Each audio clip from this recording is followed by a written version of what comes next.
Alzheimer, a doença que eu acho que a maioria das pessoas temem. Eu estou aqui na Clínica Camis com o Dr. Paulo Camis. Um prazer recebê-lo aqui no nosso quadro. Alexandre, é um prazer ter você aqui. Obrigado pela visita. Eu fiz uma frase inicial do Alzheimer. É verdade? Todo mundo fica preocupado em vai ter Alzheimer ou não? Eu inclusive. Muito medo de Alzheimer, né? Até porque a medicina ainda não evoluiu para dar um tratamento decente para essa doença. E ouso dizer que quando tiver esse tratamento decente para Alzheimer, a expectativa de vida da humanidade vai avançar uns 10, 15 anos. O que causa o Alzheimer?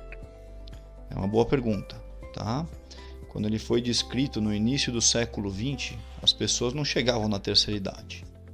Então foi descrito num idoso de, se eu não me engano, 40, 50 anos. Tenho que rever até o nome a idade do paciente, onde foi descrito por Alois Alzheimer, né? Que depois deu o nome para a doença, tá?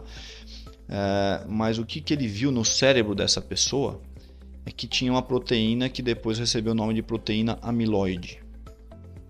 Tá? Então essa proteína amiloide tem sido um dos alvos de combate da doença desde que ela foi descoberta. E agora conseguiu-se uma medicação que tira essa proteína do cérebro. É uma promessa que está aí na Europa, do medicamento que tira. De chegar no Brasil, foi autorizada a chegada no Brasil. Aqui ainda é muito caro. Estamos falando de uns R$400 mil o tratamento. É um tratamento que leva 1 ano e meio. Tá? Pode ser menos. De repente você trata totalmente com 6 meses e reverte o processo. Mas enfim, o que acontece? Essa proteína amiloide, ela aparece no cérebro 15, 20 anos antes da pessoa ter sintoma. Então eu não tenho nenhum sintoma e aí ela pode estar aí no seu cérebro agora. Pode estar aí. Pode. Não digo agora porque você é muito jovem, mas quando você tiver uns 40, 50, 60 anos, a chance dela estar lá existe. E tem algum exame para identificar essa proteína no começo? Tem. E aí você vai falar, né? Você pode pesquisar no sangue, porque é uma proteína que tem correlação com o que está acontecendo no cérebro. Você pode fazer um exame que vê o amiloide no cérebro. E você pode fazer um estudo do líquor. Você tira aquele líquido da espinha, aquele líquido que banha o cérebro, o sistema nervoso, e achar essa proteína lá. Então esse exame dói. Uma agulhada. Só que nas costas. Né? Dói.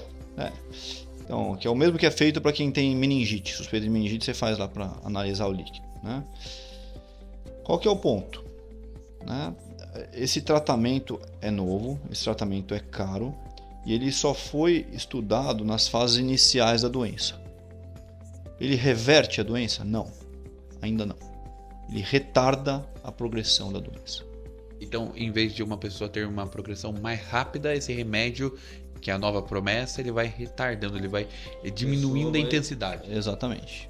Tá? Então, depois de 20 anos sem ter nenhuma novidade no tratamento do Alzheimer, começou-se a ter remédios que agem na causa e não só atenuando os sintomas. E essa proteína causada por alguma coisa ou é o próprio organismo que faz isso? Tem alguma coisa? Essa é a pergunta de $1 trilhão, né? O que faz, o que desencadeia o processo de depósito de amiloide no cérebro? O que desencadeia? Nosso estilo de vida? São as toxinas ambientais que a gente está aí? É porque já ia acontecer mesmo e antes as pessoas não chegavam na terceira idade? Porque assim, na faixa etária dos 60 anos, 1% das pessoas tem Alzheimer. 1%? Falar, não, é pouco, né? 1%. Com 65 anos, 2%. Aumentando. Não, vai progredindo geometricamente. Com 70 anos, 5%. Aí você vai dobrando a cada 5 anos. Acima dos 80, 85 anos, entre 30% e 50% da população tem Alzheimer. E antes ninguém chegava lá. E agora chegam. E aí, o que a gente vai fazer? O que a gente vai fazer? Enquanto não tem um tratamento decente. O que pode fazer? O que pode fazer é administrar a situação. Entender como lidar com essas pessoas. Isso é uma conversa legal da gente ter, né? Como lidar com um paciente, com um familiar que tem Alzheimer. Não sei. Não só você, um monte de médicos não sabem. Você já teve algum caso de Alzheimer na sua família? Não. Sorte a sua, tá? Mas diante dessa estatística, 30 a 50% acima dos 85 anos, a chance de você vir a ter é elevada. Não estou rogando nenhuma praga, pelo amor de Deus, espero que não tenha. Mas eu estou falando de uma maneira estatística. Eu tive na minha família, meu avô. E como que o médico lidou com ele, o Dr. Paulo Camis e o Paulo Camis? Como que lida com o Alzheimer na família? Exatamente, né? Todo mundo só lembra da falta de memória como um problema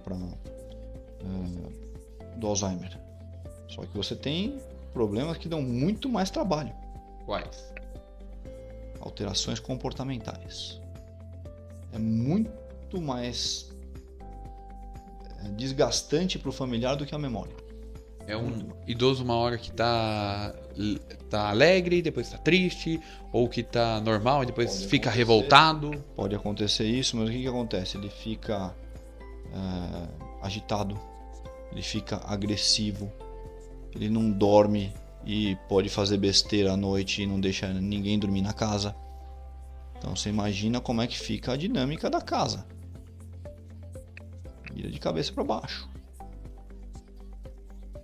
A casa tem que ter um suporte muito elevado. Então, o idoso que não quer tomar banho, não quer comer, ou quer comer toda hora, ele tem delírios de perseguição e que está sendo roubado, ele tem alucinações visuais, auditivas. Então você tem uma série de alterações, além da memória, que as pessoas desconhecem.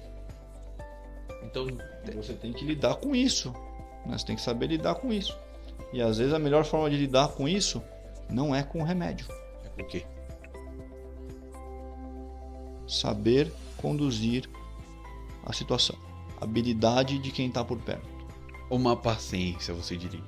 Uma paciência e técnicas de comunicação mesmo.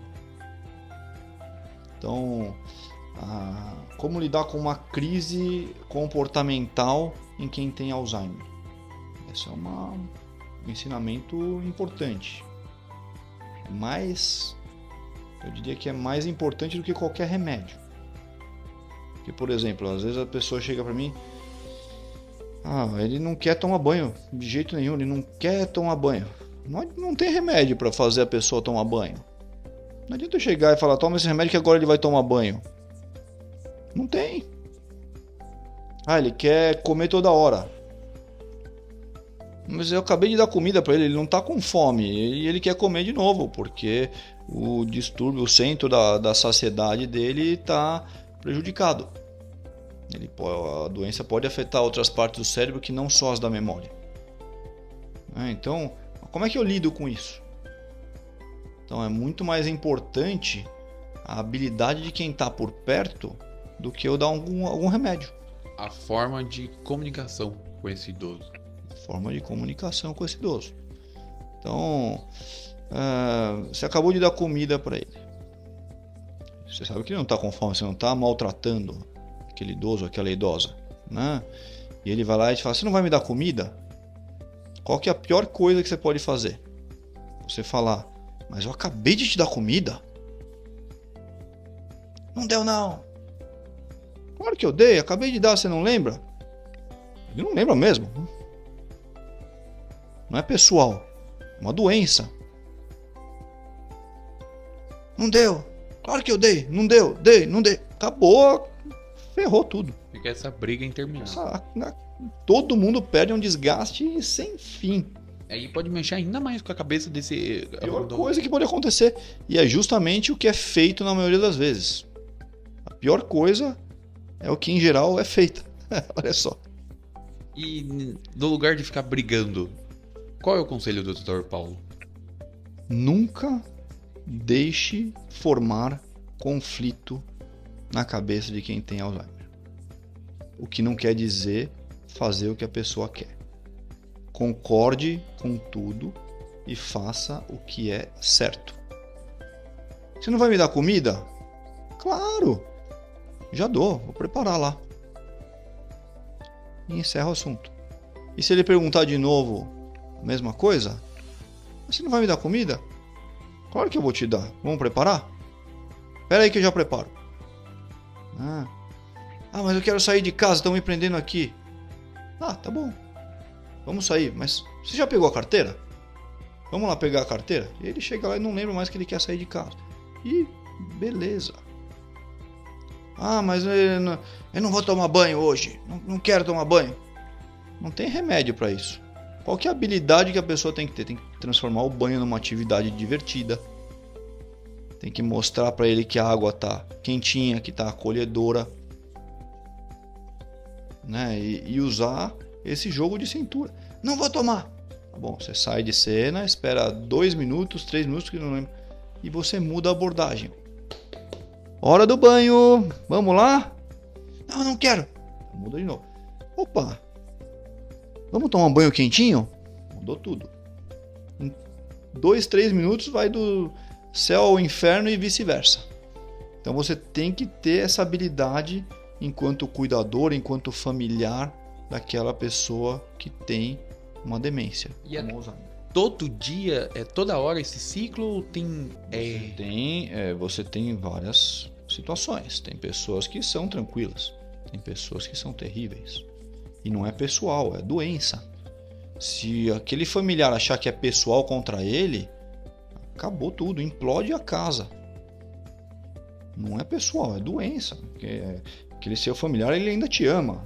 Simplesmente ele está com uma doença neurológica. E ele tem momentos de lucidez, que ele lembra as coisas? Ou ele tem momentos melhores e tem momentos piores. Momentos de plena lucidez, em geral, não. E a gente já falou aqui sobre a falta de memória, que muita gente vem aqui no seu consultório e fala, eu tô com Alzheimer. Qual que é a diferença entre a falta de memória comum, que a maioria de nós temos, e o Alzheimer? Tem uma causa principal? Tem um sintoma principal? Claro. Então, por exemplo, a pessoa que tem uma falta de memória no dia a dia, ela não tem impacto nas atividades de vida diária. Ela consegue fazer tudo e não tem essa limitação de fazer as coisas por conta da memória. A pessoa que tem Alzheimer, ela já tem limitações no dia a dia. Então, ela tem um impacto na funcionalidade. Tudo bem que quem tem a memória ruim porque está deprimido ou ansioso, ou outras causas, distúrbios do sono ou remédio, ela vai ter um menor rendimento no dia a dia, né? Mas ela ainda consegue fazer as coisas. Consegue fazer com menor rendimento, mas consegue. A pessoa que tem Alzheimer, ela não consegue mais cuidar dos próprios remédios. Ela não consegue mais pagar as contas. Ela não consegue mais fazer uma chamada telefônica. Não consegue nem tomar banho, pelo que eu vi. Ou ela vai tomar banho, mas ela esquece de usar o shampoo, o sabonete ou se limpar, né? Ela esquece onde é o banheiro e não consegue chegar no banheiro. Ou esquece que tá lá no chuveiro também. Tá lá, né? Ou sai para andar em lugares de sempre que ela está acostumada e se perde. Então, você tem um impacto efetivo no dia a dia. A pessoa que tem uma alteração de memória que não é por um quadro demencial, ela não tem esse impacto. Então esse é o principal diferencial. Espero que a saúde tenha uma resposta, a ciência tenha uma resposta em breve, daqui a alguns anos, sobre a causa do Alzheimer, porque é feito, e um tratamento eficaz, né? Tomara. Se eu puder dizer, eu tenho pacientes que já receberam esse tratamento, né, para tirar a proteína amiloide e melhoraram. Foi muito impactante para mim ver uma melhora em alguém com Alzheimer, porque eu nunca tinha visto essa melhora. Mas é estágios bem iniciais, bem... Você pega em estágios bem iniciais. Mas a minha impressão é que o tratamento cada vez mais vai ser prescrito antes da pessoa ter sintomas. Vai fazer outros quando a exames proteína antes. está no cérebro, mas a pessoa ainda não teve nenhuma alteração de memória. E que melhora se viu para esses pacientes? Ela manteve a funcionalidade, recuperou algumas coisas, né? Porque você vê pessoas extremamente inteligentes que não conseguem fazer as coisas. Esse idoso, que era um paciente meu que me marcou muito, ele estava com dificuldade para fazer o imposto de renda, que era o que ele fazia todo ano, ele voltou a fazer o imposto de renda. Poxa. Quantos anos ele tem? Qual que é a faixa desse paciente? Esse senhor tem 75 anos, nem é tão idoso. Então o que foi Engenheiro, muito inteligente. retardado deu uma qualidade de vida Recuperou melhor. um pouquinho da funcionalidade dele e vamos ver o que acontece nos próximos anos. Se ele vai voltar a perder essa funcionalidade, ou se ele vai manter, ou se vai surgir algum tratamento novo ainda para recuperar isso. Esperamos. Dr. Paulo, muito obrigado e qualquer dúvida que você tiver é só mandar pra gente aqui, tá bom? Clínica Camis. Paulo, muito obrigado. Prazer, valeu.